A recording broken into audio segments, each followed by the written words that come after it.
Hi hello my dear friends, నేను మీ జోజిబాబు. ఈరోజు మీ ముందుకు ఒక కొత్త సబ్జెక్ట్తో వచ్చాను. అదేంటంటే, గత 3 రోజుల నుంచి మనం legal establishment of sawmills in India గురించి నేర్చుకుంటున్నాం. మీకు నా ముందు లెక్చర్లో చెప్పాను, బ్రిటిషర్స్ వెళ్ళిపోయిన తర్వాత భారతదేశంలో సెకండ్ వరల్డ్ వార్ తర్వాత చాలా వరకు చెట్లు విచక్షణారహితంగా నరికి ఇండస్ట్రియలైజేషన్ పేరుతో, అలాగే విద్యుత్ కొరకు ఇంధనంగా ఉపయోగించి, చెట్ల నుంచి బొగ్గు తయారు చేసి బొగ్గు ఇంధనంగా ఉపయోగించి ఎలక్ట్రిసిటీ డెవలప్ చేసి ఇండస్ట్రీస్ నడిపే ఆచారం చాలా ఎక్కువగా ఉండేది. అందుకే మన దగ్గర ఉన్న చెట్లన్నీ కూడాను విచక్షణారహితంగా నరికి వాటికి ఉపయోగించేవాళ్ళు. అలాగే బ్రిటిషర్స్ టైంలో కూడాను మన దగ్గర ఉన్న వృక్ష సంపద అంతటినీ కూడాను కట్ చేసి రైల్వే స్లీపర్స్గా మార్చి రైల్వే లైన్స్ వేసుకోవటానికి, భారతదేశంలో రైల్వే లైన్స్ అన్నీ కూడా వుడెన్ స్లీపర్స్తో ఉండేవి. ఇప్పుడంటే మనకి సిమెంట్ స్లీపర్స్ కనిపిస్తున్నాయి, పూర్వం వుడెన్ స్లీపర్స్ ఉండేవి. ఈ వుడెన్ స్లీపర్స్కి హార్డ్వికియా బైనెటా, అలాగే చింత, ఇలాంటి హార్డ్వుడ్స్ని ఉపయోగించి స్లీపర్స్ తయారు చేసేవారు. మిగతా అన్నీ కూడా బోట్ బిల్డింగు, లేకపోతే ఏదన్నా క్యారేజ్ బిల్డింగ్స్, ఇవన్నీ కూడాను వివిధ పనుల్లో వుడ్డును ఎక్కువగా ఉపయోగించేవాళ్ళు బ్రిటిషర్స్. సో ఆ రకంగా చాలా వరకు బ్రిటిషర్స్ టైంలోనే మనకి అడవులు అంతరించిపోయినాయి. అలాగే విచక్షణారహితంగానేమో మనకి స్వతంత్రం వచ్చిన తర్వాత ఇండస్ట్రియలైజేషన్ పేరుతో ఎక్కడ పడితే అక్కడ ఇల్లీగల్ సామిల్స్ ఏర్పాటు చేసి వాటిని నడపడం, వాటి ద్వారా కలపను ధ్వంసం చేయటం జరిగింది. సో ఈ పరిస్థితుల్లో గోదావర్మన్ గారి కేసు రావటం, గోదావర్మన్ గారు 1995లోనే ఒక రిట్ పిటిషన్ నెంబర్ 202/95 సుప్రీంకోర్టులో ఆయన వేయటం, అక్కడి నుంచి చాలా కాలం ఆ కోర్టులో ఆ కేసు నడిచి 30/10/2002లో జడ్జిమెంట్ వచ్చింది, సుప్రీంకోర్టు జడ్జిమెంట్. సో ఆ జడ్జిమెంట్ వచ్చిన రోజు నుంచి ఒక సెంట్రల్ లెవెల్ కమిటీ, దాని తర్వాత స్టేట్ లెవెల్ కమిటీలు ఏర్పాటయ్యి అవి ఇల్లీగల్ సామిల్స్ని, అలాగే అదర్ వుడ్ ఇండస్ట్రీస్ అన్నిటినీ కంట్రోల్ చేస్తూ వాటి నుంచి వచ్చే సమస్యల్ని, అలాగే పర్యావరణ సమస్యల్ని, అలా కన్జర్వేషన్ యాక్ట్ని అన్నిటినీ కూడా పునరుద్ధరించడం జరిగింది. సో ఈ రకంగా మనకి గోదావర్మన్ గారి కేసు ముందు, గోదావర్మన్ గారి కేసు తర్వాత అని 2 శకాలుగా ఈ వుడ్ బేస్డ్ ఇండస్ట్రీస్ని లేదా సామిల్స్ని విభజించవచ్చు. బిఫోర్ 30/10/2002 అంటే గోదావర్మన్ గారి కేసు కంటే ముందు ఉన్నటువంటి సామిల్స్, అలాగే ఆఫ్టర్ 30/10/2002 గోదావర్మన్ గారి కేసు అయిపోయిన తర్వాత నుంచి, జడ్జిమెంట్ వచ్చిన రోజు నుంచి ఉన్నటువంటి సామిల్స్ యొక్క సమస్యలు, ఇలా 2 రకాలుగా సమస్యను విభజించడం జరిగింది. అయితే మొత్తం సమస్యల్ని 17 కేటగిరీస్గా విభజించారు స్టేట్ లెవెల్ కమిటీ. ఈ 17 కేటగిరీస్ని 7 చాప్టర్స్లో డీల్ చేశారు. మనం 1 by 1 ఒక్కొక్క కేటగిరీలో ఏ సమస్యలు పరిష్కరించారు అనేది మనం చూద్దాం. సో ఇప్పుడు స్టేట్ లెవెల్ కమిటీ పరిష్కరించే సామిల్స్, వుడ్ బేస్డ్ ఇండస్ట్రీస్ యొక్క సమస్యలు. వీటిలో కేటగిరీ 1, ఈ కేటగిరీలో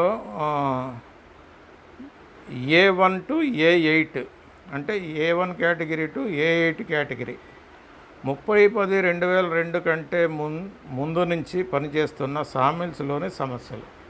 ఇందాక చెప్పాను కదా, 30/10/2002 జడ్జిమెంట్.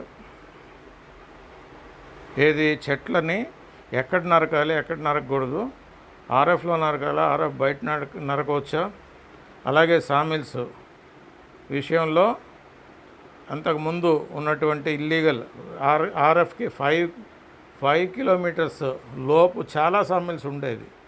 సో వాటన్నిటిని మూసేయాలి, దూరంగా జరపాలి, 5 కిలోమీటర్లు బయట పెట్టాలి. ఇలాంటివన్నీ కూడాను ఈ కేటగిరీ A to 8 30/10/2002 కంటే ముందు ఉన్నటువంటి పనిచేస్తున్న సామిల్స్ సమస్యల్ని పరిష్కరించే దిశలో రూల్స్ వచ్చాయి. అలాగే ఇప్పుడు A1 to A8 అనుకున్నాం కదా. A1లో కేటగిరీ A1లో ఎలాంటి సామిల్స్? సకాలంలో సామిల్ రెన్యువల్ అప్లికేషన్ సమర్పించని కేసులు. ఇవన్నీ కూడా 30/10/2002 కంటే ముందు ఉన్నటువంటి సామిల్స్ గురించి నేను మాట్లాడుతున్నాను. సో అవి రెన్యువల్ చేసుకోవడానికి దానికి ఉన్నటువంటి కాలంలో రెన్యువల్ అప్లికేషన్ సమర్పించకపోవటం A1 కింద వస్తుంది, కేటగిరీ కింద. A2 కేటగిరీ కిందకి ఏమొస్తుందంటే సకాలంలో టెంబర్ రిటర్న్స్ సమర్పించకపోవటం, సామిల్ లైసెన్స్ ల్యాప్స్ అయిపోయినచో ఫ్రెష్ లైసెన్స్ కొరకు దరఖాస్తు చేసుకోవలను. సో సకాలంలో టెంబర్ రిటర్న్స్ ఇవ్వని సామిల్స్ A2కి వస్తుంది. అలాగే సకాలంలో రెన్యూవల్ కోసం దరఖాస్తు ఒకవేళ ల్యాప్స్ అయిపోతే ఫ్రెష్ లైసెన్స్ కోసం దరఖాస్తు చేసుకోవటం A2. A3లో సుప్రీంకోర్టులో ఆర్డర్స్ పెండింగ్లో ఉన్నటువంటి కేసుల విషయంలో సిఈసి నిర్ణయం తీసుకోవచ్చు. ఇప్పుడు సుప్రీంకోర్టులో కోర్టు ఆర్డర్ పెండింగ్గా ఉన్నటువంటి సామిల్స్ ఏమన్నా ఉంటే వాటి విషయంలో సెంట్రల్ ఎంపవర్మెంట్ కమిటీకి డెసిషన్ తీసుకునే అధికారం ఉంది. అలాగే కోర్టులో పెండింగ్లో ఉన్న కేసుల విషయంలో సిఈసి తగు నిర్ణయాన్ని తీసుకోవచ్చును. కోర్టుల్లో పెండింగ్ ఉన్నటువంటి ఏదైనా కేసుల విషయంలో సిఈసి నిర్ణయం తీసుకోవచ్చు. అలాగే A3లో మూడోది ఏంటంటే సామిల్ లైసెన్స్ లేకుండా పర్మిట్ సరుకును కట్ చేస్తూ పట్టుబడిన విషయంలో.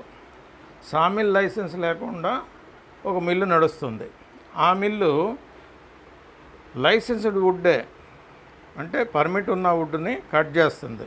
అలాంటి కేసు నమోదైతే అలాంటి కేసుల విషయంలో సిఈసి నిర్ణయం తీసుకోవచ్చు. సామిల్ లైసెన్స్ లేని సామిల్స్ లీగల్ వుడ్ కట్ చేస్తున్నప్పుడు పట్టుబడితే. అలాగే A3లో ఫోర్త్ ఏంటంటే ఇల్లీగల్లీ ఎక్వైర్డ్ టెంబర్ని కట్ చేస్తూ దొరికిపోయిన సామిల్స్ విషయంలో. సో ఇల్లీగల్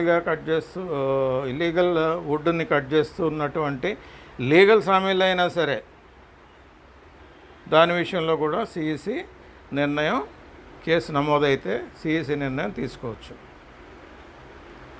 అయితే A4 కేటగిరీలో 30/10/2002కు ముందు 2 years కానీ ఆ తర్వాత 2 years కానీ సామిల్ లైసెన్స్ ఫీజు చెల్లించని కేసుల విషయంలో, సామిల్ లైసెన్స్ ఫీజు చెల్లించని కేసుల విషయంలో అది ఎప్పుడు 30/10/2002 కంటే ముందు ఒక 2 ఏళ్ళ నుంచి చెల్లించకపోయినా, ఆ తర్వాత 30/10/2002 తర్వాత 2 సంవత్సరాలు సామిల్ లైసెన్సు ఫీజు చెల్లించకపోయిన కేసుల విషయంలో కూడా సెంట్రల్ ఎంపవర్మెంట్ కమిటీ నిర్ణయం తీసుకుంటుంది.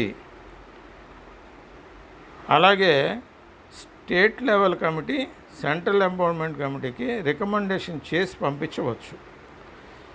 కేటగిరీ A5లో కొత్త సామీలు పెట్టుకున్నటకు దరఖాస్తు డిఎఫ్ఓ గారికి సమర్పించిన 2 నెలల లోపు సామీల్ పర్మిషన్ రాకపోతే సామీల్ ఓనరు దర్జాగా సామీలు పెట్టుకుని నడుపుకునవచ్చును. సో ఈ కేటగిరీ కింద A5 కేటగిరీలో ఇచ్చినటువంటి పవర్స్ ఇవి.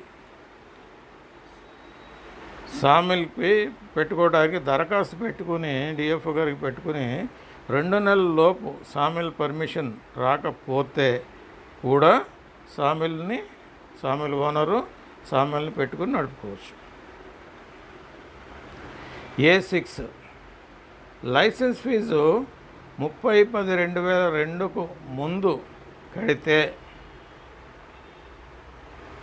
ఏదైనా సామీల్స్ 30/10/2002న ఉన్నటువంటి సామీల్స్ విషయంలో లైసెన్స్ ఫీజు 30/10/2002కు ముందు కడితే లైసెన్స్ రెన్యువల్ 30/10/2002 తర్వాత జరిగితే అలాంటి కేసులో కేసు బుక్ అయితే అంటే 30/10/2002 ముందు లైసెన్స్ కట్టేశారు, కానీ రెన్యువల్ అనేది డిపార్ట్మెంటు చేయటం లేట్ చేసింది. అది 30/10/2002 తర్వాత ఏదో నెలలో చేసేసరికి ఈ మధ్యలో కేసు బుక్ అయింది. అలాంటి కేసులో సుప్రీంకోర్టు ఏ కారణం చేత అయినా అట్టి లైసెన్స్ను క్యాన్సిల్ చేస్తే సెంట్రల్ ఎంపవర్మెంట్ కమిటీ కన్సిడర్ చేయవచ్చు. ఈ ప్రావిజన్ ఉంది A6లో. A7లో కేటగిరీలో 30/10/2002 కంటే ముందే సామీల్ లైసెన్స్ ల్యాప్స్ అయిపోయి సామీల్కి డిఎఫ్ఓ గారు 30/10/2002 తర్వాత లైసెన్స్ శాంక్షన్ చేసిన విషయంలో, అంటే 30/10/2002 కంటే ముందు సామీల్ లైసెన్స్ ల్యాప్స్ అయిపోయింది, కానీ డిఎఫ్ఓ గారు 30/10/2002 తర్వాత లైసెన్స్ శాంక్షన్ చేసిన విషయంలో అయితే అది సామీల్కి డిఫరెంట్ ప్లేస్లో లైసెన్స్ ఇవ్వడం. అంటే ఇది ఎలా శాంక్షన్ అవుద్ది అంటే, తర్వాత లైసెన్స్ ఎలా శాంక్షన్ అవుతుందంటే ఆ సామీల్ని డిఫరెంట్ ప్లేస్కి ట్రాన్స్ఫర్ చేయడం వలన ఆ ప్లేస్లో ఆ లైసెన్స్ ఇవ్వడం, అక్కడ లైసెన్స్ ఇవ్వడం, అదే సామీల్కు అదే ప్లేస్లో డిఫరెంట్ ఓనర్కి, అంటే ఆ సామీల్ ఓనర్ మారి ఉండొచ్చు, ఆ మారిన ఓనర్ పేరు మీద తదుపరి లేట్గా అతనికి లైసెన్స్ ఇవ్వడం. లేదా మూడో కేటగిరీ అదే సామీల్లో డిఫరెంట్ ప్లేస్లో డిఫరెంట్ ఓనర్కి లైసెన్స్ ఇవ్వడం వంటి విషయాల్లో సిఈసి కన్సిడర్ చేయవచ్చును. ఇలాగేదన్నా డిఎఫ్ గారు లేటుగా చేస్తే డిఫరెంట్ కేసెస్లో, ఈ 3 కేసెస్లో వాటి విషయంలో కూడాను సెంట్రల్ ఎంపవర్మెంట్ కమిటీ కన్సిడర్ చేయవచ్చు. సో కేటగిరీ 8లో డిపార్ట్మెంట్కి తెలియకుండా లైసెన్స్ లేకుండా నడుపుతున్నటువంటి సామిల్స్ విషయంలో సిఈసి కన్సిడర్ చేయదు. అంటే ఇవన్నీ దొంగ సామిల్స్. ఈ దొంగ సామిల్స్ డిపార్ట్మెంట్కి తెలియకుండా లైసెన్స్ లేకుండా ఎక్కడో చీకట్లో నడుపుతూ ఉంటారు. ఇలాంటి వాటి విషయంలో లైసెన్స్ కోసం కన్సిడర్ సిఈసి ఏ కేసు కూడా లైసెన్స్ ఏంటి ఇంకోటి ఆ సామీల ఎగ్జిస్టెన్స్నే కన్సిడర్ చేయదు సిఈసి. ఇకపోతే పార్ట్ 2. ఇప్పుడు పార్ట్ 1 ఏంటంటే ఇప్పుడు చెప్పుకున్న A1 to A8 వరకు ఏం చెప్పుకున్నామంటే 30/10/2002 కంటే ముందు ఉన్నటువంటి సామిల్స్, ఎగ్జిస్టింగ్ సామిల్స్ బిఫోర్ 30/10/2002.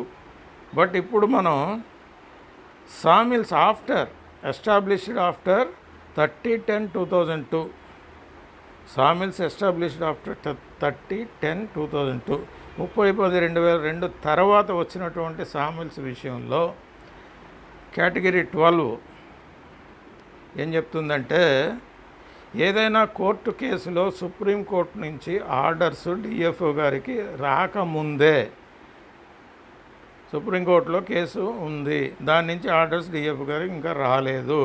ముందే 30/10/2002 తరువాత డిఎఫ్ గారు సామిల్ లైసెన్సు ఇచ్చిన కేసు విషయంలో అంటే సుప్రీంకోర్టు డెసిషన్ రాలేదు, పెండింగ్లో ఉంది.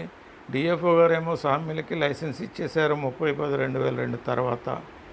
ఆ విషయంలో సెంట్రల్ ఎంపవర్మెంట్ కమిటీకి స్టేట్ లెవెల్ కమిటీ ద్వారా ప్రపోజల్స్ ఇలా జరిగింది మహాప్రభు అని పంపటం వలన అన్నీ సరిగ్గా ఉంటే సెంట్రల్ ఎంపవర్మెంట్ కమిటీ కన్సిడర్ చేసి అది స్టేట్ లెవెల్ కమిటీకి పంపిస్తుంది. అక్కడి నుంచి డిఎఫ్ఓ గారికి సిఎఫ్ గారికి ఇన్స్ట్రక్షన్స్ వెళ్తాయి. A13లో sawmill owner licence fee security deposit extra కట్టినా కూడా డిఎఫ్ఓ గారు కొన్ని కారణాల వల్ల అతనికి లైసెన్స్ మంజూరు చేయకపోతే అప్పుడేంటి పరిస్థితి? Sawmill owner licence fee security deposit ఇంకా ఇతరైనటువంటి గవర్నమెంట్కి కట్టాల్సిన ఫీజులన్నీ కట్టేసినా కూడా డిఎఫ్ఓ గారు కొన్ని కారణాల వలన అతనికి లైసెన్స్ మంజూరు చేయకపోతే సెంట్రల్ ఎంపవర్మెంట్ కమిటీకి స్టేట్ లెవెల్ కమిటీ ద్వారా ప్రపోజల్స్ వెళితే ఆ సెంట్రల్ ఎంపవర్మెంట్ కమిటీ ఆ కేసును కన్సిడర్ చేయదు. ఎందుకు? డిఎఫ్ఓ కారణాలే మెయిన్. అక్కడ డిఎఫ్ఓ ఏ కారణం చేత అయితే ఇవ్వద్దు అన్నారో అయినా సరే సెంట్రల్ ఎంపవర్మెంట్ కమిటీ దాకా ఆ వ్యక్తి వెళితే అది కన్సిడర్ చేయదు. కేటగిరీ A14 ఒక సామిల్ 30/10/2002 కంటే ముందు నుంచి ఉంది. దానికి licence fee, renewal fee, security deposit అన్నీ ముందే కట్టినా కానీ 30/10/2002 తర్వాత లైసెన్స్ మంజూరు అయితే అట్టి లైసెన్సు సిఈసి కన్సిడర్ చేయదు. ఏదైతే 30/10/2002 కంటే ముందు నుంచి ఉండి దానికి licence fee, renewal fee, security deposit అన్నీ కూడా ముందే కట్టేసిన లైసెన్స్ ఇవ్వటం 30/10/2002 తర్వాత డిఎఫ్ఓ గారు ఇచ్చారు. అది సెంట్రల్ ఎంపవర్మెంట్ కమిటీ అంటే ఈ మధ్యలో కేసు బుక్ అవ్వటం, అది స్టేట్ లెవెల్ కమిటీకి వెళ్ళటం, అక్కడి నుంచి సెంట్రల్ లెవెల్ కమిటీకి వెళ్ళటం జరిగితే సెంట్రల్ లెవెల్ కమిటీ అలాంటి దాన్ని అంటారు స్లాక్నెస్ లేదా అలాంటి ఆలస్యాలని సిఈసి కన్సిడర్ చేయదు. అంటే ఎప్పుడు పడితే అప్పుడు లైసెన్స్ ఇచ్చుకోవచ్చులే అనే ఉద్దేశాన్ని ఇది సిఈసి తప్పుపడుతుంది. సో కేటగిరీ A15 కొత్త సామిల్ లైసెన్స్ కొరకు అప్లై చేసిన దరఖాస్తును స్టేట్ లెవెల్ కమిటీ రిజెక్ట్ చేసినప్పుడు సెంట్రల్ లెవెల్ కమిటీ కూడా కన్సిడర్ చెయ్యదు.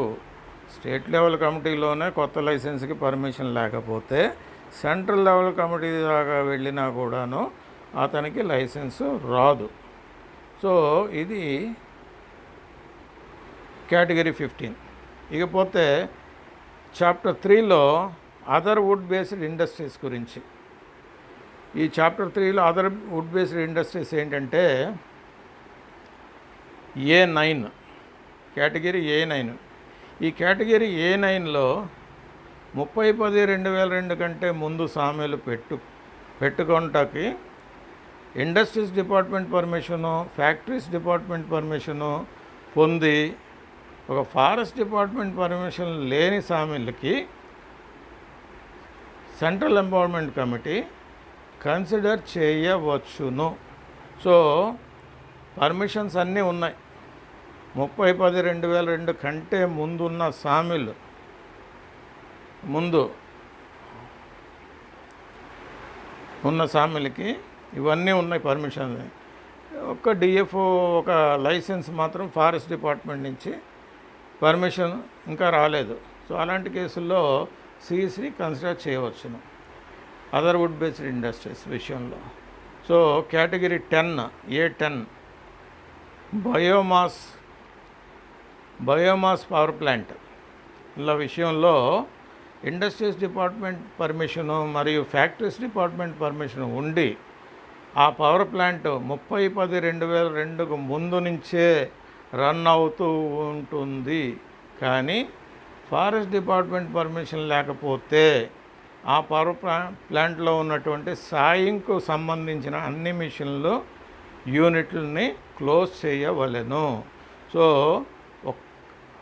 30/10/2002 కంటే ముందు నుంచి రన్ అవుతున్న బయోమాస్ పవర్ ప్లాంట్ విషయంలో అక్కడ ఇండస్ట్రీస్ డిపార్ట్మెంటు, ఫ్యాక్టరీస్ డిపార్ట్మెంట్ పర్మిషన్లు ఉన్నా, ఫారెస్ట్ డిపార్ట్మెంట్ పర్మిషన్ లేకపోతే ఫారెస్ట్ డిపార్ట్మెంట్కి సంబంధించిన కటింగ్ మిషన్స్ ఏమైతే ఉన్నాయో అవన్నీ కూడాను క్లోజ్ చేయాలి. ఆ పవర్ యూనిట్ని క్లోజ్ చేయాల్సిన అవసరం లేదు, కానీ దానిలో వుడ్కి సంబంధించిన కటింగ్ యూనిట్స్ అన్నిటిని కూడా క్లోజ్ చేయాలని A10లో ఉంది. A17లో ఏముందంటే కేటగిరీ వుడ్ బేస్డ్ ఇండస్ట్రీస్లో secondary wood products like pre laminated particle boards ఒకటి, value added products, partially value added products of wood లాంటివి టింబర్ డెఫినేషన్లోకి రానటువంటి వుడ్ ప్రోడక్ట్స్ను స్టేట్ లెవెల్ కమిటీ రికమెండేషన్ మేరకు సెంట్రల్ ఎంపవర్మెంట్ కమిటీ కన్సిడర్ చేయును. సో A17 ఏంటంటే wood based industries విషయం. ఈ విషయంలో సెకండరీ వుడ్ ప్రొడక్ట్స్ అంటే ప్రైమరీ వుడ్ ప్రొడక్ట్స్ అంటే మామూలుగా కలప, రౌండ్ టింబరు, సాన్ టింబరు ఇవన్నీ primary wood. Secondary wood products like pre laminated particle boards, అలాగే partial value added products of wood లాంటివి టింబర్ డెఫినేషన్లోకి ఇవి రావు. కాబట్టి వీటి విషయంలో స్టేట్ లెవెల్ కమిటీ రికమెండేషన్స్ మేరకు సెంట్రల్ ఎంపవర్మెంట్ కమిటీ అలాంటి మిల్స్కి లైసెన్స్ ఇవ్వచ్చు. అలాగే A11 కేటగిరీలో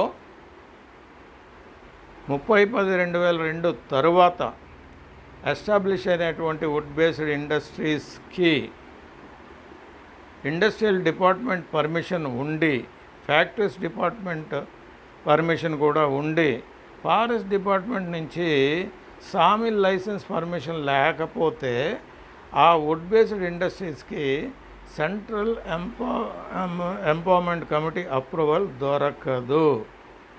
చూసారా, 30/10/2002 తర్వాత ఎస్టాబ్లిష్ అయినటువంటి వుడ్ బేస్డ్ ఇండస్ట్రీస్కి, అలాంటి ఇండస్ట్రీస్కి ఇతర డిపార్ట్మెంట్ల పర్మిషన్స్ ఉన్నప్పటికీ ఫారెస్ట్ డిపార్ట్మెంట్ నుంచి లైసెన్స్, సామిల్ లైసెన్స్ పర్మిషన్ లేకపోతే అలాంటి వుడ్ బేస్డ్ ఇండస్ట్రీస్కి సెంట్రల్ ఎంపవర్మెంట్ కమిటీ అప్రూవల్ దొరకదు. అలాగే చాప్టర్ 4లో particle board, MDF, paper mills. So ఇవి ఉపయోగించే పార్టికల్ బోర్డు ఉపయోగించే మిల్లులు, MDF ఉపయోగించే మిల్లులు అండ్ పేపర్ మిల్స్, పల్ప్ ఉపయోగించే పేపర్ మిల్స్. ఇక్కడ మీకు ఈ MDF పార్టికల్ బోర్డ్ అంటే తెలుసు, చిన్న చిప్స్ చేసి వుడ్ని ఒక బోర్డుగా తయారు చేసి పార్టికల్ బోర్డు. పేపర్ మిల్స్ తెలుసు, పల్ప్ వుడ్తో పేపర్ తయారు చేసి. ఈ MDF అంటే ఏంటి? ఈ MDF అంటే medium density fibre board, medium density fibre board. ఇది ఒక వుడ్ ఇండస్ట్రీలోనే ఒక ఇంజనీరింగ్ అద్భుతం. ఇది హార్ట్ వుడ్లోనూ ఉన్నటువంటి గుజ్జుని అంటే రెసిడ్యూస్, మిగిలిపోయిన దాన్ని, సాఫ్ట్ వుడ్లో ఉన్న రెసిడ్యూస్ని నుంచి ఒక వుడ్ ఫైబరు తయారు చేస్తుంది. ఆ వుడ్ ఫైబరు తయారు చేసిన వుడ్ ఫైబర్ని వ్యాక్స్ రెజిన్లతో కలిపి ఒక బోర్డుగా తయారు చేసి దాన్ని హయ్యెస్ట్ టెంపరేచర్లో హయ్యెస్ట్ ప్రెషర్తో ప్రెస్ చేయటం వలన ఒక ఎండిఎఫ్ బోర్డు తయారవుతుంది. ఈ MDF board medium density fibre board తయారవుతుంది. ఈ medium density fibre board plywood కన్నా లేదా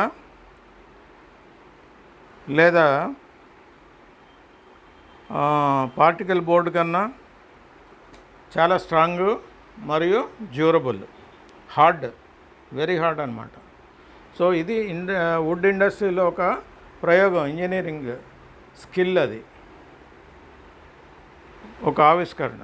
సో అలాంటి ఇండస్ట్రీస్ విషయంలో A16 సెంట్రల్ ఎంపవర్మెంట్ కమిటీ తన పరిధిలో ఉన్న అన్ని స్టేట్ లెవెల్ కమిటీలకు వుడ్ అవైలబిలిటీ అండ్ డిమాండ్ మీద స్టడీ చేసి రిపోర్ట్ సమర్పించాలని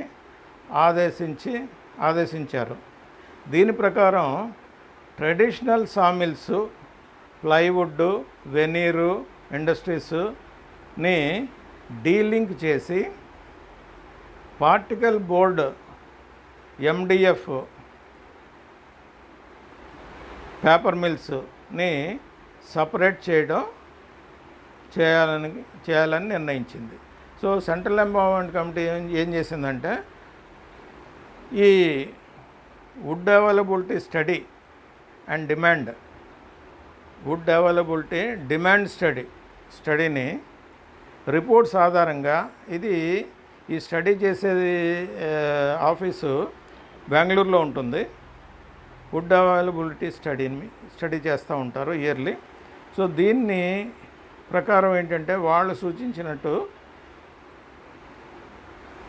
ట్రెడిషనల్ సామిల్స్, ఈ plywood industries, veneer industries and particle board industries, MDF industries, paper mills, వీటిని ట్రెడిషనల్ సామిల్స్ నుంచి, ట్రెడిషనల్ వుడ్ బేస్డ్ ఇండస్ట్రీస్ నుంచి దూరం చేసి 2 కేటగిరీస్ కింద విడగొట్టడం జరిగింది. ఇక 5th new carpenter units. Chapter 5లో న్యూ కార్పెంటర్ యూనిట్స్ గురించి చెప్పారు. ఏం చెప్పారు?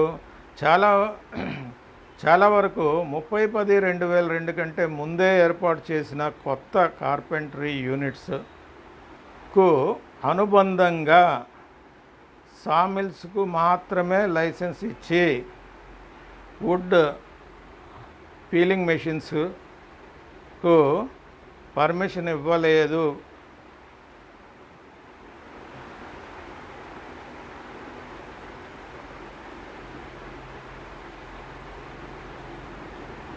అయితే కారణం ఏంటంటే మన చట్టాల్లో అంతకుముందు ఈ పీలింగ్ మెషిన్స్, తర్వాత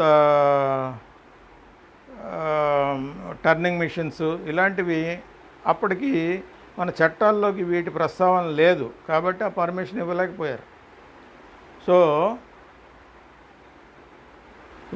కాబట్టి ఆనాడు పర్మిషన్ ఇచ్చిన సిస్టర్ డిపార్ట్మెంట్స్ రిపోర్ట్స్ ఆధారంగా, అంటే సిస్టర్ డిపార్ట్మెంట్స్ అంటే ఫ్యాక్టరీస్ డిపార్ట్మెంటు, ఇండస్ట్రీస్ డిపార్ట్మెంటు, అవి పర్మిషన్ ఇచ్చినప్పుడు నడుపుకోవటానికి, వుడ్ బేస్డ్ ఇండస్ట్రీస్ నడుపుకోవటానికి దానిలో మెన్షన్ చేసి ఉంటారు ఏమేమి పీలింగ్ మెషిన్స్ ఏమున్నాయి, లేదా టర్నింగ్ మెషిన్స్ ఏమున్నాయి, వెనీర్ మెషిన్స్ ఏమున్నాయి, ఇవన్నీ కూడాను లిస్ట్ అవుట్ చేసి ఉంటారు. ఆ సిస్టర్ డిపార్ట్మెంట్స్ లిస్ట్ అవుట్ చేసినటువంటి రిపోర్ట్స్ని ఆధారంగా సెంట్రల్ ఎంపవర్మెంట్ కమిటీ ఈ మిల్లుకి మిగతా అనుబంధ కార్పెంటరీ యూనిట్స్కి పర్మిషన్ ఇవ్వటానికి కన్సిడర్ చేయవచ్చును. పోతే లాస్ట్గా మనకి సిక్స్త్ చాప్టర్లో షిఫ్టింగ్ ఆఫ్ సామిల్స్. ఈ షిఫ్టింగ్ ఆఫ్ సామిల్స్ అనేది as per GO number 91, a 3-member committee sawmill shifting మరియు ఓనర్షిప్ ట్రాన్స్ఫర్ విషయంలో నిర్ణయం తీసుకోవచ్చును. ఈ షిఫ్టింగ్ ఆఫ్ సామిల్స్లో జీవో 91 ఆఫ్ 2006 3-member కమిటీ నిర్ణయాలు తీసుకునే అధికారము ఆ జీవోలో ఇవ్వబడింది. సో అది that is a separate GO and separate entity.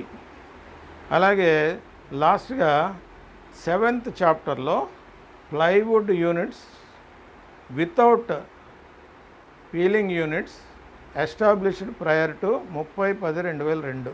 30/10/2002 కంటే ముందు ఎస్టాబ్లిష్ చేయబడినటువంటి సామిల్స్ విషయంలో లేదా వుడ్ బేస్డ్ ఇండస్ట్రీస్ విషయంలో స్లైసింగ్ యూనిట్స్ లేకపోతే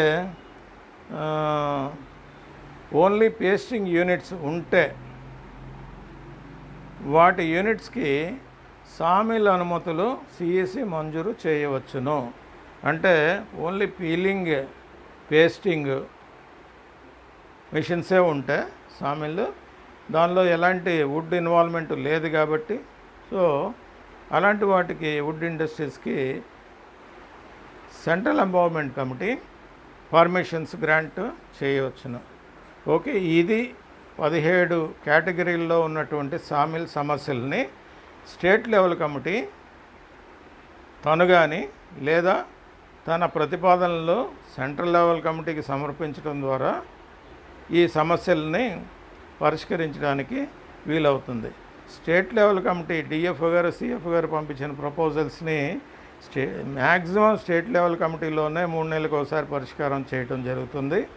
అంతకన్నా ఏదన్నా కోర్టు కేసులు డిస్ప్యూట్స్ ఎక్కువగా ఉండి సుప్రీంకోర్టు లెవెల్ దాకా లేదా వివిధ కోర్టుల్లో కేసులు పెండింగ్గా ఉంటే వాటి విషయంలో సెంట్రల్ ఎంపవర్మెంట్ కమిటీకి స్టేట్ లెవెల్ కమిటీ తమ నివేదికల్ని పంపించడం జరుగుతుంది.